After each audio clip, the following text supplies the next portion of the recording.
Hello friends, कैसे आप सब लोग। And thanks for watching my channel. दोस्तों, वीडियो शुरू करने से पहले रिक्वेस्ट है कि चैनल को प्लीज़ सब्सक्राइब कर लीजिए और साथ ही में नोटिफिकेशन का बेल भी दबा दीजिए ताकि जब भी मैं कोई नया वीडियो अपलोड करूं वो आपको नोटिफाई हो जाए।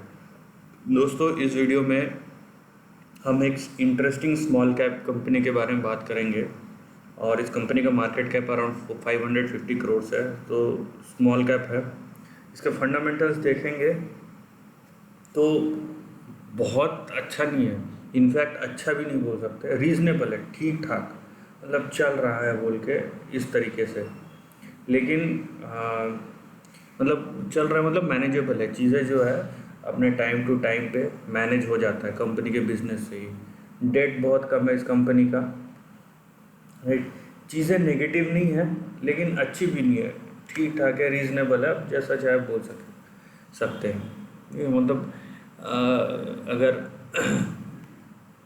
1 रुपये की ज़रूरत है कंपनी को बिज़नेस चलाने के लिए तो 1 सवा रुपये अवेलेबल रहता है, ऐसा है। तो आप इसको अच्छा ही बोल सकते हैं, रीजनेबल बोल सकते हैं, तो इस सेंस में मैं बोल रहा हूँ। लेकिन जो चीज़ इसके बारे में इंटरेस्टिंग है वो उस आपके सामने डिस्कस करूँगा। इस कंपनी का नाम है दोस्तों एंड्रयू यूल एंड कंपनी। इस कंपनी का सबसे इंटरेस्टिंग बात है कि इसका प्रमोटर स्टेक 89% का है, जो कि गवर्नमेंट ऑफ इंडिया के पास है। तो ये सेंट्रल गवर्नमेंट होल्डिंग कंपनी है। और एंड्रयू यूल का अगर आप हिस्ट्री देखते हैं, ये एंड्रयू यूल का हिस्ट्री है, बहुत पुरानी कंपनी है। इनफैक्ट देख लीजिए, 1875 की कंपनी है इन, राइट। यहाँ पे लिखा है कि 1863 1863 में शुरू हुआ था स्कॉटलैंड से, जब कैलकाटा आए थे। तो उसके बाद 1875 की कंपनी है, तो 100 ईयर से भी ज़्यादा का हिस्ट्री है इसका। और ये एक डाइवर्सिफाइड ग्रुप है। यहाँ पे देख लीजिए, आपको दिखेगा कि जूट, टी, कॉटन, कोल, इंश्योरेंस सब में है ये। तो बहुत रिच हिस्ट्री है, बहुत पुरानी कंपनी है। और मज़े की बात यह है कि ये गवर्नमेंट होल्डिंग कंपनी है। प्लस मैं इसके फंडामेंटल को रीज़नेबल बोलते हुए भी ख़राब इसलिए नहीं मानूंगा क्योंकि आप इसको दूसरे पीएसयू से कंपेयर कीजिए, तब आपको समझ में आएगा कि इनफैक्ट अच्छा है, कंपैरेटिवली ये बहुत अच्छा है। सो अब इसको मैं चार्ट में कैसे रिफ्लेक्ट कर सकता हूँ वो यहाँ पे देखने वाली बात है।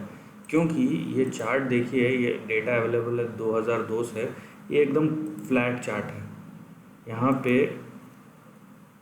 ये जो आप चार्ट देख रहे हैं एकदम बिल्कुल फ्लैट है। यहाँ पे कोई ऐसा नहीं है कि बहुत इसमें रिटर्न कम आके दिए। एंड इनफैक्ट आप देखिए अपने लोअर एंड पे है, ठीक है, ये बिल्कुल अपने लोअर एंड पे है। लेकिन इस चार्ट में जो इंटरेस्टिंग चीज़ें हुई है या हो सकती है, बेसिकली जो हो सकती है उसके बारे में डिस्कस करेंगे हम।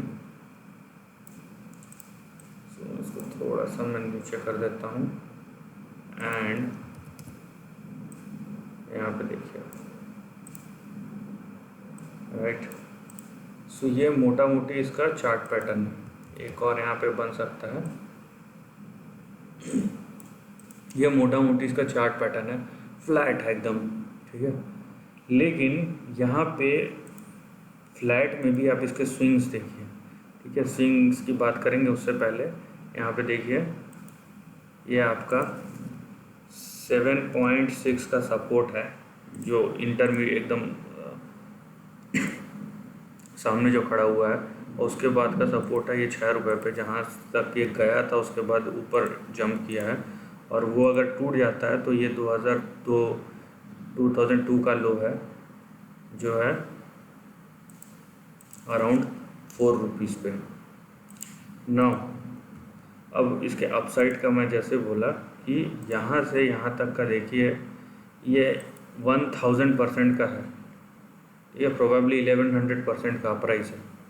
और जैसा कि हिस्ट्री है, अगर यहाँ से यहाँ तक भी जाता है तो भी ये 400 450% का 460% का राइज है यहाँ से, राइट। सो यहाँ पे जो नेक्स्ट आपका रेजिस्टेंस आता है वो आता है 15 रुपये 30 पैसे, 15.3। और अगर वो क्रॉस हो जाता है तो नेक्स्ट आपका आएगा रेजिस्टेंस 44 पे, एंड फाइनली जो बड़ा रेजिस्टेंस आ रहा है वो है 97 पे, राइट। सो हम क्या करेंगे, इसके ऊपर फ़िलहाल इंटरप्रेट नहीं करेंगे क्योंकि इसका हिस्ट्री वैसा रहा नहीं है, इस शेयर प्राइस का हिस्ट्री रहा नहीं है। और यहाँ तक जाने में भी देखिए, कोई भी नया ट्रेंड इसमें अप ट्रेंड जो शुरू होगा वो आपका 100 रुपीज़ के ऊपर जब सस्टेन करेगा तभी शुरू होगा। सो ये 97 से लेके 100 का एक बहुत ही बड़ा रेजिस्टेंस है। यहाँ पे 2008 फिर 2009 यहाँ पे ये डबल टॉप बनाया था, उसका से करेक्टिव हुआ है। नाउ यहाँ पे भले ही ये कंसोलिडेटिंग है, लेकिन आप इसका रिस्क रिवॉर्ड देखिए कि यहाँ से अगर यहाँ तक भी जाता है तो 600% और यहाँ तक जाता है तो 450% का यहाँ तक आपको जंप दे सकता है, और अगर यहाँ तक जाता है तो अराउंड 1100% का। सो भले ही ये कंसोलिडेटिंग पैटर्न है, लेकिन यहाँ पे बात है कि लेकिन इसके जो स्विंग्स है वो इतने बड़े हैं कि एक बहुत ही अच्छा रिस्क रिवॉर्ड यहाँ पे दे सकता है, क्योंकि आपका रिस्क है 7 रुपीज़ से 4 रुपीज़ तक, लेकिन आपका अपसाइड है कम से कम 43 और नहीं तो फिर 97 तक। सो यहाँ पे रिस्क रिवॉर्ड जो है यहाँ पे बहुत फेवरेबल दिखता है। प्लस जो इसको सपोर्ट कर रहा है वो है एक तो बहुत पुरानी होल्डिंग, मतलब 100 इयर्स से भी पुरानी कंपनी है, पहली बात। दूसरी बात, पूरे का पूरा गवर्नमेंट स्टेक है तो कंपनी डूबेगा नहीं। और तीसरी बात कि इसके कंपनी पे डेट नहीं है, इसकी कंपनी के फंडामेंटल्स रीजनेबल है, चल रहा है, मतलब कंपनी जो जनरेट कर रही है उसी से अपना बिजनेस चला रही है, ठीक है। सो ये 3 बहुत बड़े फैक्टर है इनफैक्ट कि जो कंपनी को पॉजिटिवली सपोर्ट कर रहा है। सो ऐसा इंटरेस्टिंग कंपनी होगी पीएसयू सेगमेंट में बहुत कम है, and I think it is one of them. So this is the end of the video दोस्तों। वीडियो पसंद आया तो लाइक और शेयर कीजिए, थॉट्स कमेंट सेक्शन में लिख के बताइए, और ऐसे नए कंटेंट के लिए चैनल को प्लीज़ सब्सक्राइब कीजिए। Lastly, take care of your family and friends.